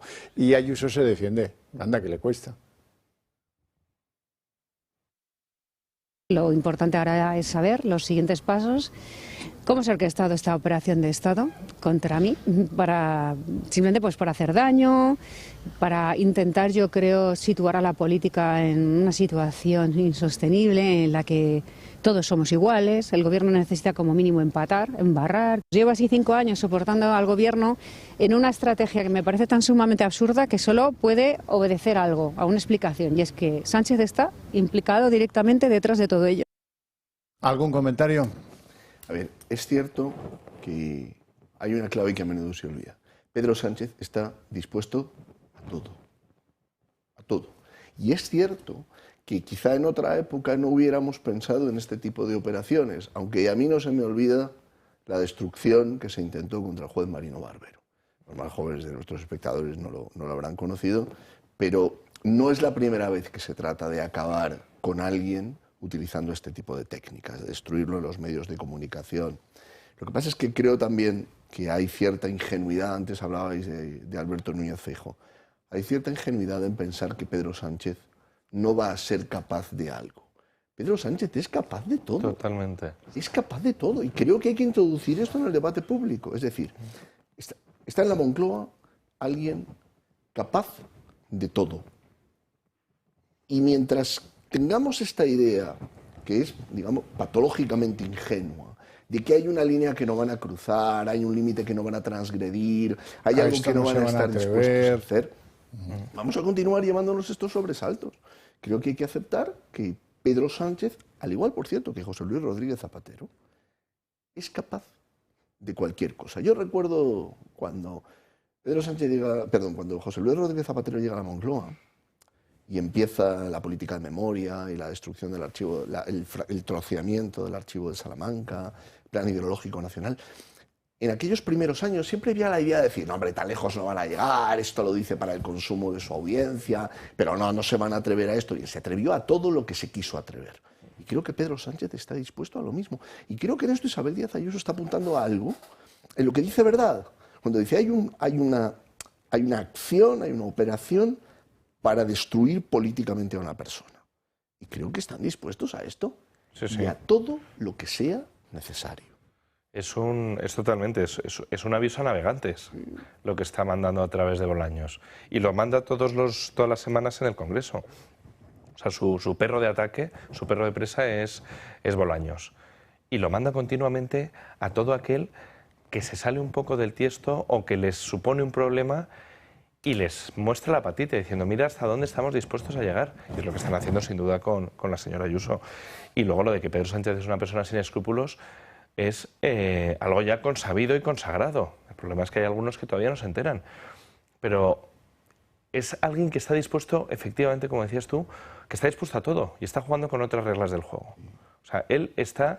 es como si tú entras en una pelea en una guardería de niños pequeños. No, es que soy yo contra 30, no. Es que estás tú contra 30 niños de 2 años. Entonces esas son las reglas que está usando Sánchez, usando absolutamente todos los poderes a su alcance y los que no tiene a su alcance manipula y trabaja para conseguir tenerlo. Y el problema es que se le está permitiendo por muchos casos, porque como va poco a poco, y es lo que decías tú de no estamos dispuestos a llegar hasta aquí, nadie estaba dispuesto a los indultos. ¿Cómo va a llegar a eso? Nadie está dispuesto a la amnistía. Pero vamos a ver, ¿cómo vamos a estar dispuestos a estos? Y nos llegará el referéndum. y nos llegará el referéndum antes de que se vaya Pedro Sánchez. Me juego lo que sea a que lo va a proponer y en aras de lo que decíamos antes, de la democracia. Va a pervertir ese término. Yo no creo que otra tenga vez. tiempo ya, Jacobo. No creo que le dé Pues tiempo. yo estoy seguro de que lo va a intentar. Ahora, por darte la razón, perdón. No, era precisamente al socaire de lo que decía Sevilla, llevamos tantos años en las tertulias hablando de estas cosas, ¿no? Tú dices que no le va a dar tiempo porque la situación lo va a consumir o porque, como hemos hablado muchas veces, va a haber un momento en el que le van a llamar de Bruselas, de Europa, y le van a decir, hasta aquí has llegado, tienes que convocar elecciones, que fue lo que le pasó a Zapatero. Tienes que convocar elecciones porque no te vamos a continuar apoyando. ¿Por qué dices que no le queda mucho tiempo? Por varias razones. La primera, porque no va a tener presupuestos. La segunda, porque está al arbitrio de un tío que está fundamentalmente enloquecido, que se llama Puigdemont. Al que nadie sabe cuándo le puede convenir decir pum. Pero la voluntad de Puigdemont, acuerdo o menos, la determina el estado de la opinión pública española en función a los casos de corrupción que hemos visto en esta mesa hoy. Y alguno que no, porque no hemos hablado de Pichona. ¿Vale? Todo eso, ¿qué os pensáis? ¿Que no llega a la prensa española, no llega a Waterloo? ¿O qué? Claro, claro. Y este hombre, pues es uno. Yo lo he dicho aquí 1000 veces. Puigdemont no ha conseguido lo que él quería más, que es la amnistía para él. Para él. Sigue viviendo no en Badalona, en Waterloo. Y bueno, pues ahí tenemos un problema. Y el problema es que mientras se pueda sacar, pues bien está. Hay un punto en el que ya no se saca más y ahora ya te puedes influenciar de la opinión pública.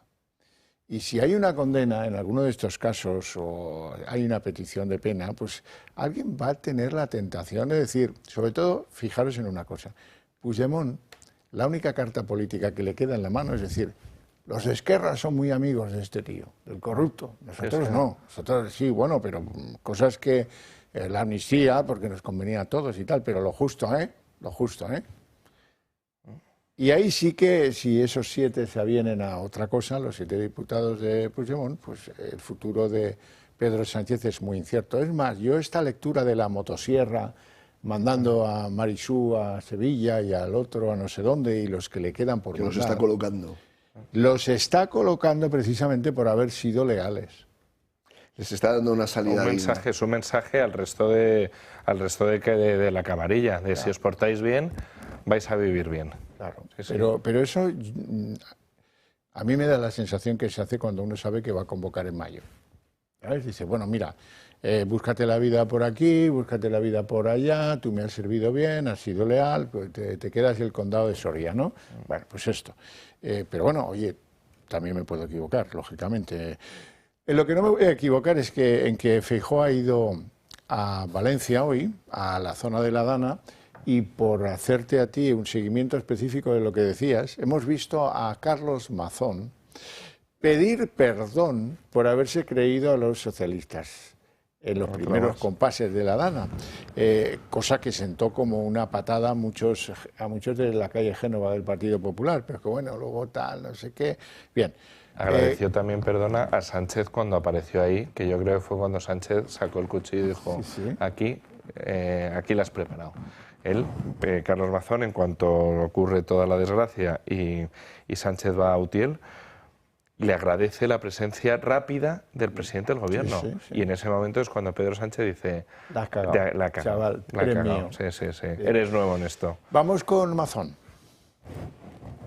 Ya en esos primeros días comenzó la cacería.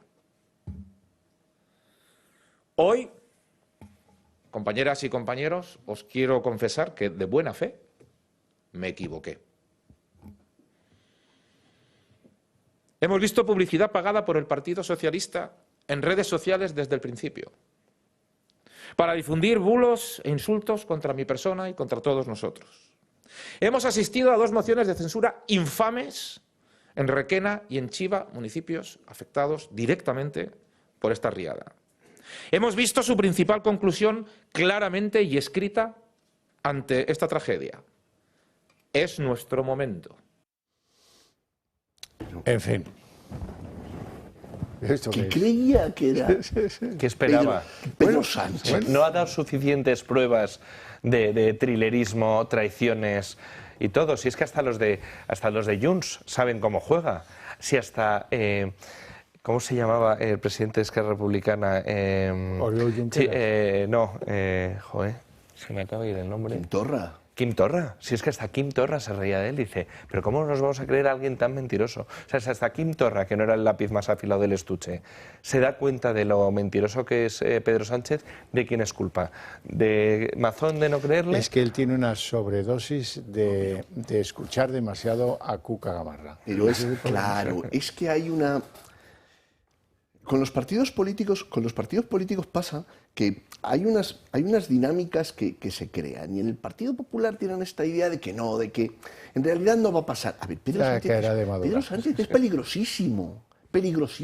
Y esto es lo que ha sucedido. De repente Mazón ha descubierto con quién se estaba jugando los cuartos. Claro. Y ahí no se pueden ir con reglas de patio de colegio de Ursulinas, porque te tangan a la primera de cambio. No tenemos tiempo para más. Lo dejamos aquí con mi agradecimiento a ustedes dos por su presencia, por sus opiniones y por tanti quanti. Nos vamos al día en 30 minutos y a atender un poquito de la situación venezolana. No se lo pierdan.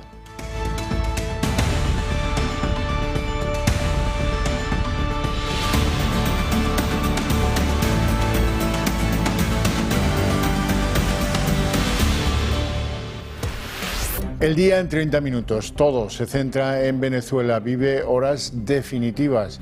El país, hoy hemos visto cómo las fuerzas del chavismo de forma violenta interrumpían la retirada de María Corina Machado, que ha irrumpido en público 5 meses después de estar en paradero desconocido, y la han arrestado. Está detenida formalmente, con violencia, con tiroteos a su comitiva, y en otros lugares de Venezuela han pasado lo mismo. Ha habido gases lacrimógenos en más de una ciudad venezolana.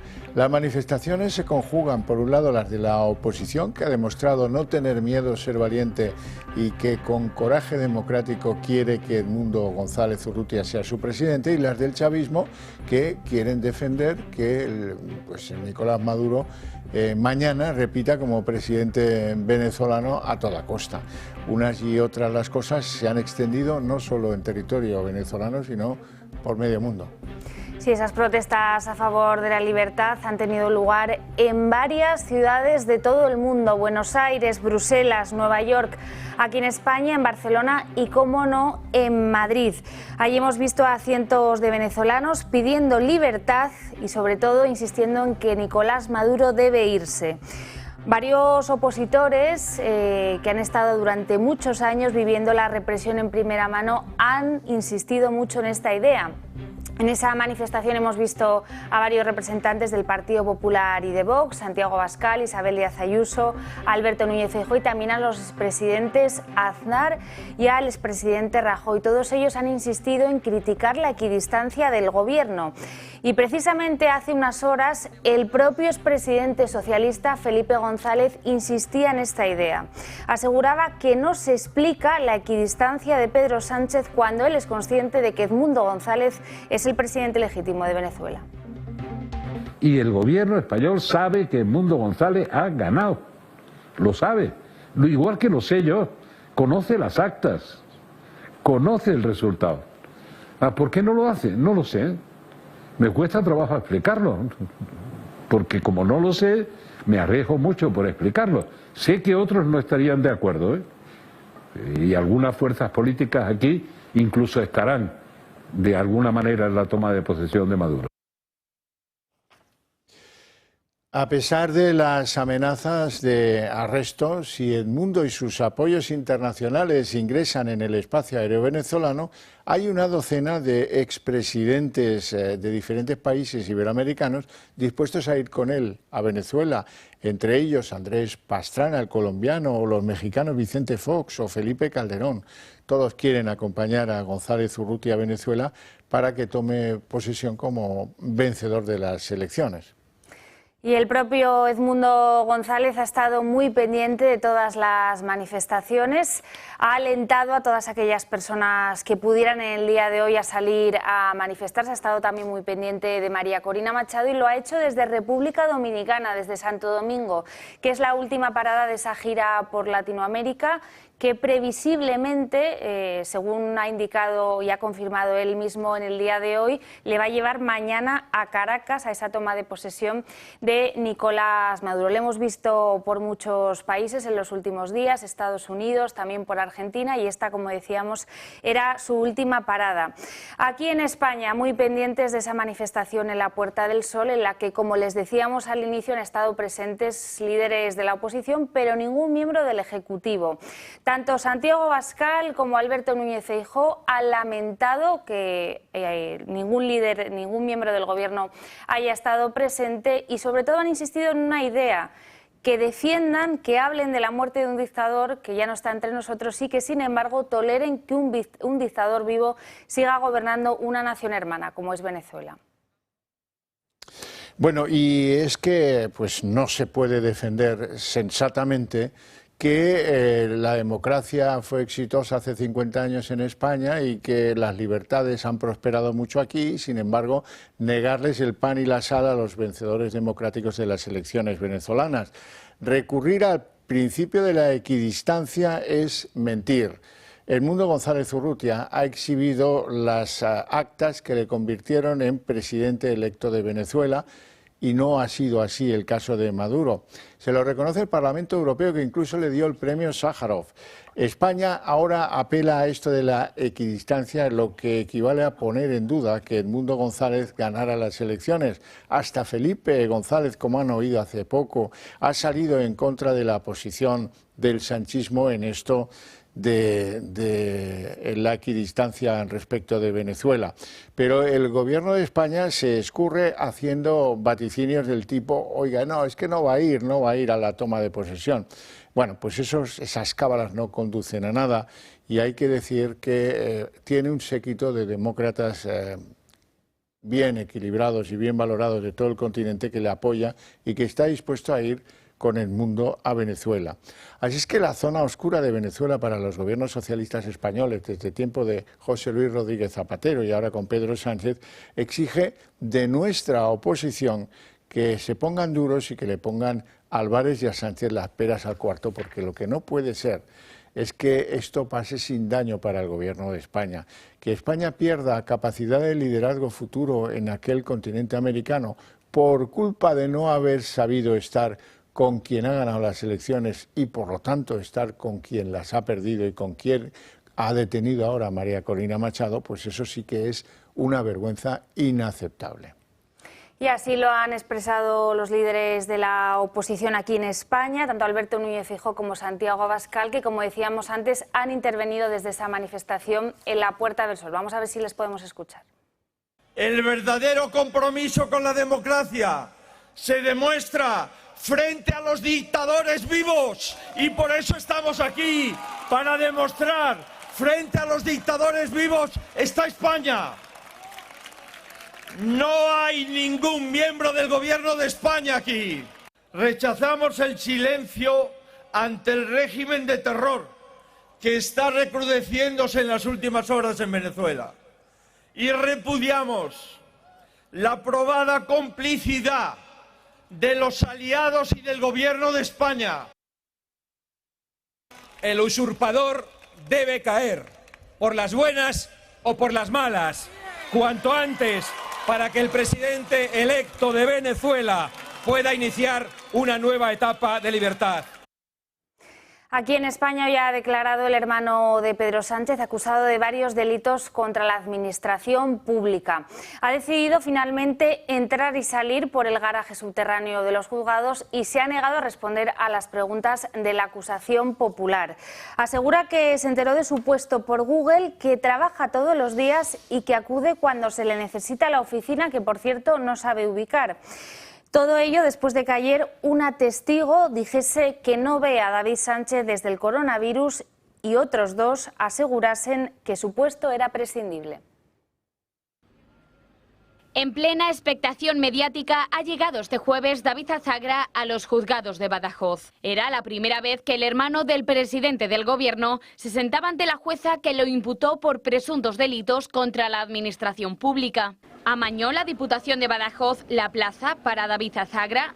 ¿Cómo y por qué llegó a ese puesto si en ese momento residía en San Petersburgo? Eran varias las preguntas que cercaban y cercan al hermano del presidente del gobierno. Pues bien, David Azagra ha declarado que conoció la convocatoria de la plaza a través de Internet. También ha negado su absentismo laboral, asegura que trabaja todos los días de la semana, que no fue él quien pidió teletrabajar y que va al despacho cuando lo necesitan. Sin embargo, no ha sabido especificar dónde se encuentra la oficina de artes escénicas que él mismo dirige. Más tarde, ante los medios, su abogado ha declarado que la oficina no tenía espacio físico. La oficina no tenía espacio físico porque la oficina era una manifestación, un espejo de su puesto de trabajo. En la declaración, que ha durado poco más de una hora, Azagra también ha respondido preguntas sobre su relación con el PSOE. Asegura que no tenía ningún contacto con los socialistas extremeños porque cuando se creó el puesto en octubre del 2016, Pedro Sánchez estaba en sus horas bajas en el partido. En calidad de imputado también ha declarado este jueves Miguel Ángel Gallardo. El líder del PSOE extremeño ha salido en defensa del hermano de Sánchez y ha acusado a la ultraderecha de mediatizar la justicia. Señor Sánchez, pues como usted trabaja a piñón.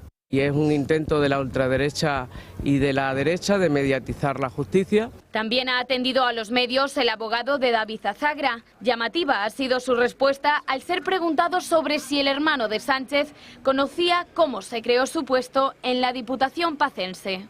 ¿Cómo va a explicar eso? Si él no tiene absolutamente nada que ver. Es como si me organizáis a mí una fiesta de cumpleaños, yo no sé nada, llego allí y resulta que hay coca. Félix Bolaños, que es ministro de la Presidencia y de Justicia, cuidado con esto, dice que en este caso del hermano del presidente la verdad prevalecerá. Esto es, toma partido por la causa de David Azagra y no por la que pueda mantener el fiscal o su señoría o las partes acusadoras. Dice que en este caso también tiene plena confianza en la actuación de la justicia española. No era así con el juez Peinado, en este caso no, pero aquí sí, ahora plena confianza. Y además dice que, bueno, pues que esta causa abierta al hermano del presidente va a terminar en nada. Mi plena confianza en la justicia española. Estoy absolutamente convencido que la verdad va a prevalecer. En el caso de David Sánchez, todos los testimonios, todas las declaraciones, todos los informes que se han conocido y que se han incorporado a la causa, todos vienen a concluir que no hay nada y, por tanto, pues dejemos que la justicia haga su trabajo y que la instrucción efectivamente sirva para poner de manifiesto que donde no hay nada, no hay nada. La declaración de David Sánchez, lo cierto es que ha estado llena de contradicciones. El músico ha asegurado que encontró su puesto de alto cargo en Google, pese a que no tenía ningún vínculo con Extremadura y llevaba ya años residiendo en el extranjero.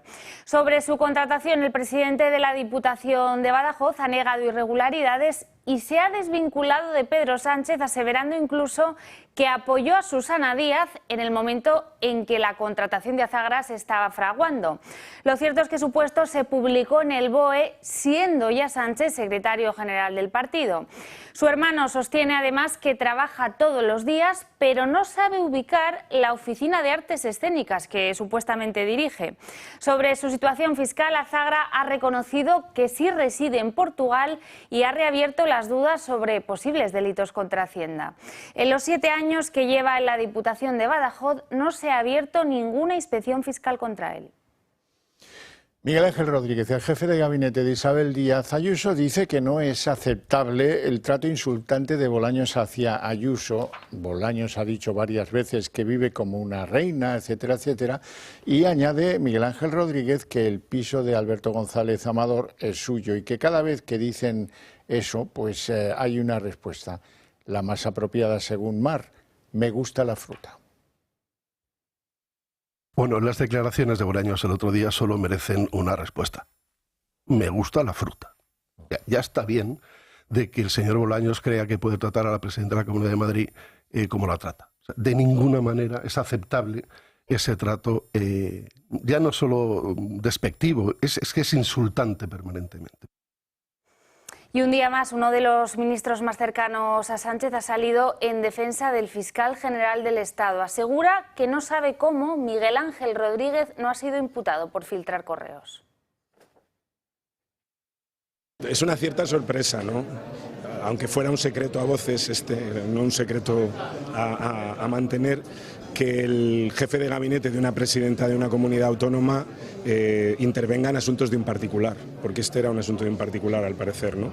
Yo creo que es evidente que al fiscal general del Estado se le está persiguiendo injustamente.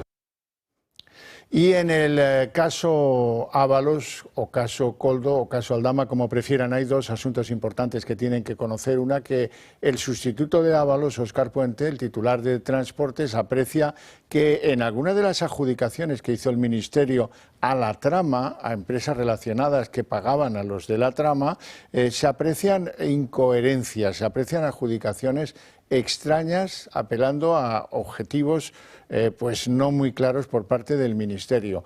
Y en segundo lugar, tienen que conocer que el jefe de gabinete de María Jesús Montero hacía reuniones con la número 3 de la agencia tributaria, con las empresas que tenían problemas fiscales y que dependían de Aldama, de Ábalos o de Koldo.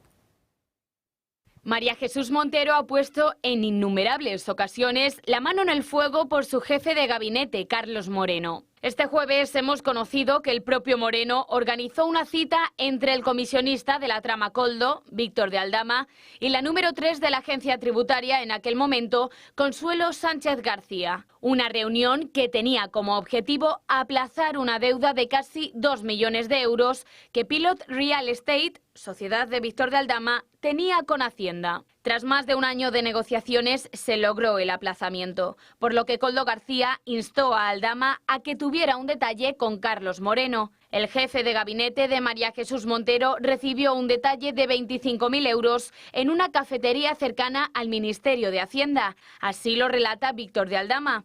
Por otro lado, también seguimos conociendo novedades de la trama que amañaba adjudicaciones de obras públicas. Transportes considera sospechosa y llamativa la adjudicación de una obra en la autovía A12 del Camino de Santiago que costó 70 millones de euros. Obra por la que recibieron comisiones Víctor de Aldama, José Luis Ábalos y Koldo García.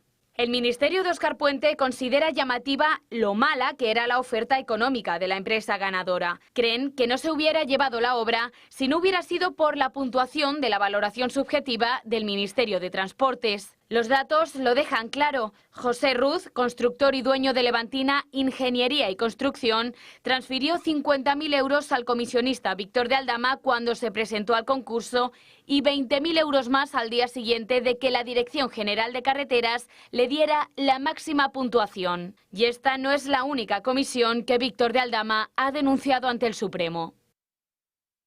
Alberto Núñez Feijóo, el presidente del PP, ha visitado hoy los lugares más castigados por la DANA, junto a Carlos Mazón, el presidente de la Generalitat Valenciana, el que ha agradecido su esfuerzo en la reconstrucción de la zona. Feijóo ha anunciado que va a exigir al Gobierno más ayudas para Valencia, tanto medidas de carácter fiscal como inversiones en infraestructuras en las zonas cero de la DANA. Además, Carlos Mazón, curiosamente, ha pedido perdón por haber creído al presidente del Gobierno en los primeros instantes de la tragedia. Ya en esos primeros días comenzó la cacería. Hoy, compañeras y compañeros, os quiero confesar que de buena fe me equivoqué. Hemos visto publicidad pagada por el Partido Socialista en redes sociales desde el principio, para difundir bulos e insultos contra mi persona y contra todos nosotros. Hemos asistido a 2 mociones de censura infames en Requena y en Chiva, municipios afectados directamente por esta riada. Hemos visto su principal conclusión claramente y escrita ante esta tragedia. Es nuestro momento. María Jesús Montero es una de esas 5 ministros que darán el salto a las autonomías si así lo decide la militancia. Ella hoy en una entrevista ha negado ningún tipo de presión por parte de Pedro Sánchez y, atención, ha calificado los ERE como un invento del Partido Popular. El presidente, por supuesto, compartía que si yo tomaba esa decisión, pues probablemente era la mejor opción posible, pero el presidente, ante una decisión personal de estas características, delega evidentemente la capacidad de tomarla a la persona que se siente interpelada por ello. Que todo esto fue un invento, un intento por parte del Partido Popular de desbancar por la vía no democrática a los gobiernos socialistas que en ese momento regían en Andalucía. Yo que me relacionen con Manolo Chávez, con Pepe Griñán, para mí es un orgullo. El ministro Ángel Víctor Torres y el presidente de Canarias, Fernando Clavijo, han llegado a un acuerdo en una reunión en el Ministerio en Madrid para que en el término de 10 días se cierre un acuerdo definitivo sobre la distribución extraordinaria y puntual de los menores migrantes no acompañados que han llegado a las islas entre el resto de las comunidades autónomas. Les recuerdo que desde el lunes Canarias ha recibido unos 3.000 inmigrantes en cayucos que llegan sin cesar a casi todas las islas de Canarias. Bueno, ¿y qué decimos de Los Ángeles? Bueno, tenemos que contarles que estamos muy pendientes de la propagación de esas llamas. Ya son 5 los muertos después del paso del que es sin duda el incendio más destructivo de la ciudad. Son 150.000 los evacuados, incluidas las famosas colinas de Hollywood. Precisamente se ha cancelado ese anuncio de las nominaciones a los Oscar y Joe Biden, el todavía presidente de los Estados Unidos, ha decidido anular uno de los viajes que tenía previstos a Europa. Como decimos, seguimos muy pendientes de ese paso por las llamas en Los Ángeles. Bueno, y hasta aquí el día en 30 minutos. Les deseamos una feliz noche a todos, especialmente a los que sigan con la señal del Toro TV. Y volvemos mañana, seguimos muy pendientes de Venezuela y aquí se lo contaremos. Hasta mañana.